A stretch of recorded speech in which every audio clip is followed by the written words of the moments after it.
আরে বাবা রে বাবা, ভিআইপি ফোন লাগতেছে। ভিভো না, কি ওপ্পো? Redmi note 10। অন্ধকারের ছবি তুলে লাভ আছে?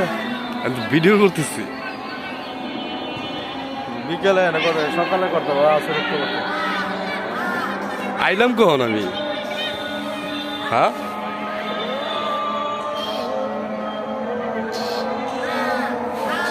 এই যে এই কোনার রুমটা ছিল আমার, না? হ্যাঁ, হ্যাঁ, টাস টুস খুল থাকে। সোহাগ নিয়ে লাগে, সোহাগ মাস্টার, সোহাগ ও মাস্টার, সোহাগ মাস্টার কই? সোহাগ মাস্টার। আরেকটার নাম জানি কি? পলাশ স্যার, ওইয়া হেলাল। হেলাল হেলাল হেলাল। গিলা সব মনে আছে। হেলাল ভাই, সোহাগ ভাই কি আর আসছিল কোনোদিন? সোহাগ ভাই বহুত বার আসছে। আল্লাহ, গাড়ি কিছু না। সোহাগ ভাই খুব অমায়িক লোক ছিল। হুম, নাকি? ভালো বলতে অসম্ভব ভালো ছিল। এই মাঠে কত খেলা করলাম, কত